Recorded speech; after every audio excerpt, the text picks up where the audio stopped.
Orang-orang telah beriman kepada Allah, ittaqullah, coba kamu tingkatin tuh takwanya, deketin Allahnya. Anda pengen harta, yang punya harta itu Allah.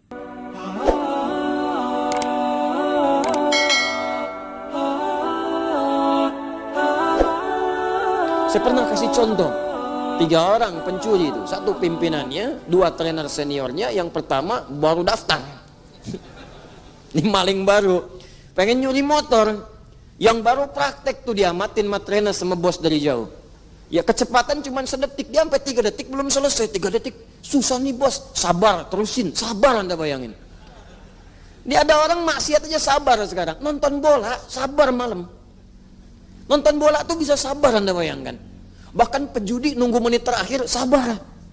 Sabar aja dulu, ntar bagian terakhir injury time. Anda bayangin, kenapa Anda yang tahajud nggak sabar? Kenapa Anda yang puasa nggak sabar? Kenapa Anda menghafal Quran nggak sabar? Sabar kawan, sabar. Karena memang dunia ini tempat capek. Ntar di akhirat istirahatnya, di alam kubur istirahat.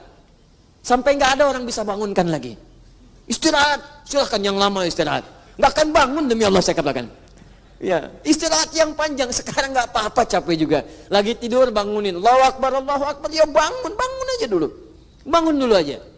Ya isya, maghrib capek tiduran, dibangunin, bangun aja dulu, bangun. Ntar ada saatnya nggak bangun lagi. Di situ silahkan istirahat yang panjang. Ya kalau pengen cepat-cepat silahkan, tuh kan. Cuman nggak bisa milih. Saya tuh sampaikan ini penting supaya kita bisa mengukur kita ini benar nggak berislam sampai dengan malam ini. Benar nggak mengamalkan Al-Quran? Benar nggak kembali pada Al-Quran? Jangan-jangan Al-Quran minta kita ke timur, kitanya ke barat. Kata Quran, John, jangan gosip, ente gosip. Saya enggak Ustaz, bagus, enggak seperti itu tuh ibu yang itu tuh. Ya sama aja. Jelas ya? Taqi itu 1 orang, wa kana taqiyya. Kalau banyak muttaqin. Dzalikal kitabu la raiba fihi hudal lil muttaqin. Muttaqin itu cirinya ibadah. Alladzina yu'minuna bil ghaib wa yuqimunas shalah wa mimma razaqnahum yunfiqun. Infak ibadah, salat ibadah. Nah, rumus ibadah itu ibadah bagian dari takwa. Takwa itu rahasianya diantaranya dalam Al-Quran, itu wasilah untuk memohon kepada Allah agar mengabulkan apa yang kita mohonkan. Itu rumus.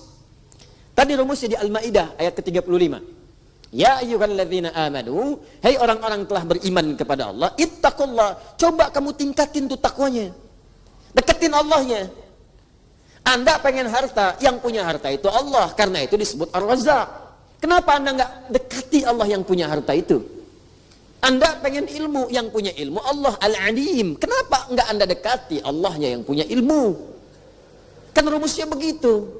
Orang yang punya kita dekati supaya dapat bagian dari apa yang ia punya. Allah punya segalanya, dekati pemiliknya supaya ia membuka kepada Anda segala pintu kemudahan dia. Bagaimana jalan mendekat kepada Allah? Ittaqullah, tingkatkan takwa ibadah. Makanya orang dulu itu banyak yang ibadah, pasca ibadah dia memohon kepada Allah. Bahkan saat sedang ibadah minta. Itu Nabi Zakaria kan punya anak Yahya, minta dalam ibadah. Belum selesai ibadah udah dikabul. Quran surah ke berapa? 3, ayat ke 38. Minta tuh, minta keturunan dalam sholat, Anda bayangkan. Ya hunalika da'a Zakaria rabbah. Di mihrab itu Nabi Zakaria bermohon kepada Allah Rabbnya. Qala rabbi habli min ladunka dzurriyyatan thayyibah innaka sami'ud du'a. Ya Allah, mereka berkata aku enggak mungkin punya keturunan karena mereka melihat istriku punya keterbatasan. Secara klinis dia sudah menopause, secara medis dia divonis mandul. Kata manusia yang enggak mungkin. Tapi hamba percaya engkau pemberi yang tak punya batas. Sifat Allah namanya Wahhab, pemberi tanpa batas. Minta dengan amr lit talab, memohon. Habli, mohon ya Allah, anugerahkan kepadaku dari sifatmu yang tak punya batas. Dzurriyyatan thayyibah min ladunka, dari sisimu saja. Saya percaya kepadamu, orang lain sudah enggak saya dengar ya Allah.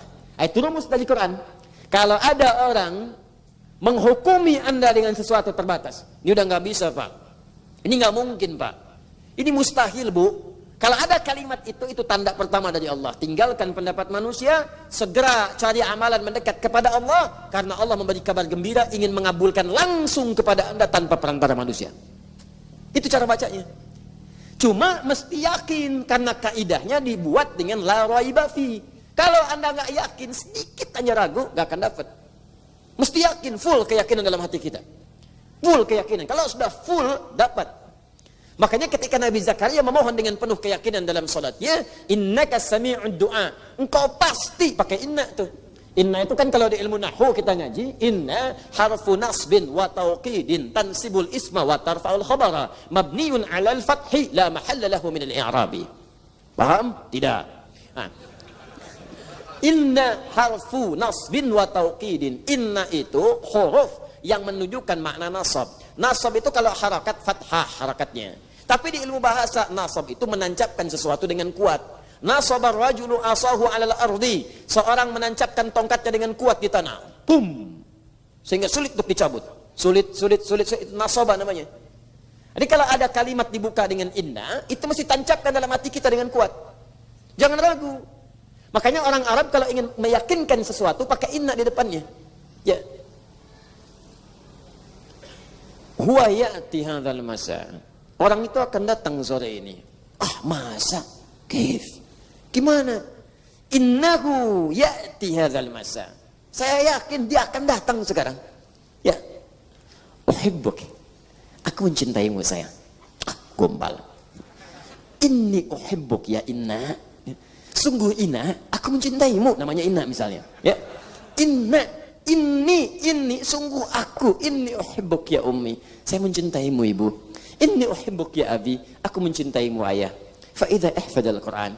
Kalau engkau cinta denganku ya anakku, hafalkan Quran supaya engkau berikan mahkota padaku di hari kiamat. La ahtaju bi Ferrarika wala bi Lamborghinika wala bi Lamborghituka wa innani asyaqqu hubban wa ashtaqu mahabbatan lil husuli tajil Quran. Sungguh aku enggak butuh dengan Ferrarimu, sungguh aku tidak butuh dengan Lamborghinimu, juga Lamborghitumu. Yang aku inginkan engkau berikan mahkota dengan tanganmu yang aku rawat sejak kecilmu di hari kiamat saat aku kembali kepada Rabb kita semua. Katakan itu dalam setiap mau tidurnya, bisikan di telinganya. Sehingga itu terngiang dalam benaknya dan masuk ke dalam jiwanya. Dan Anda akan merasakan kebahagiaan tertinggi bahkan sejak ia menghatamkan Al-Qur'annya. Sebelum Anda berpulang kepada pencipta kita Allah Subhanahu wa taala. Sujud Anda syukur. Betapa saya lihat, saya sering terharu kalau lihat anak-anak sedang karantina selesai, ibunya datang, bapaknya datang, semangat disupport itu. Habis itu ada yang telepon, ada yang nangis, ada yang macam-macam. Itu baru di dunia, apalagi di akhirat nanti. Apalagi di akhirat. Muliakan diri Anda dengan kemuliaan dari Allah Subhanahu wa taala. Wabtaghu ilaihil wasilah, cari wasilah dengan takwa. Ini saya sering dapatkan nih banyak kertas masuk. Mungkin ribuan kertas masuk itu. Masuk. Masalah semua. Masalah semua. Jadi, ya saya ini memang objek masalah. datang. Alhamdulillah. Memang tugasnya begitu. Ya kalau nggak mau begitu jangan jadi ustadz gitu kan. Datang, cuman persoalannya Anda ini kebanyakan belum mendekat kepada Allah. Ya kuncinya kan sederhana, dekati dulu Allahnya, yakinkan pada diri kita. Salah satunya apa? Dengan ibadah. Makanya ibadahnya maksimalkan. Begitu maksimal, pasca ibadah doa, biasakan berdoa. Doa. Nabi itu berdoa. Pasca sholat itu berdoa. Allahumma inni as'aluka ilman nafi'a wa rizqan thayyiba wa amalan mutaqabbala. Doa. Habis zikir, doa. Kalau sedang gelisah, doa. Minimal sebut nama Allah. Kata Allah, fadhkuruni. Quran surah kedua, ayat 152. Paling kanan sebelah bawah. Sebut aku. Sebut aja dulu. Siapa? Bagaimana aku menyebutmu ya Allah? Ditafsir di Quran surah 17, ayat 110. Kulit Allah. Paling singkat, sebut nama Allah. Ya Allah, ya Allah, ya Allah. Coba biasakan nih. Saya juga sama mempraktikkan. Guru-guru saya menyampaikan. Kalau sedang dibisikin pikiran buruk, orang maksiat mau tobat, ada pikiran-pikiran buruk, dorongan-dorongan keburukan, prasangka buruk, ingin berbuat maksiat, sebut dalam hati kita, latihan. Ya Allah, ya Allah, ya Allah, ya Allah, ya Allah, ya Allah, Yal Qahar, Yal Qahar, Yal Qahar, Yal Qahar, 181 kali. Nah, itu zikir tuh, ada ijazahnya tuh, ya. Ya Allah, ya Allah, ya Allah, ya Allah, Yal Qahar, Yal Qahar, Yal Qahar, 181 kali. Minta sampai zikir itu menguasai hati kita. Kalau sudah menguasai hati ini, maksiat akan keluar. Karena orang kalau sudah ingat dengan Allah, gak akan pernah ingat dengan maksiat. Nah, orang kalau sudah ingat dengan Allah, maka yang buruk keluar. Ini kebanyakan orang berbuat maksiat itu karena gak ingat Allah. Kalau koruptor ingat Allah, gak akan korupsi. Kalau pencuri ingat Allah, gak akan mencuri. Gak ada orang mencuri pakai bismillah. Bismillahirrahmanirrahim, kotak infak nih. Supaya sah di masjid itu kan, gak bisa. Semua pasti. Kalau ingat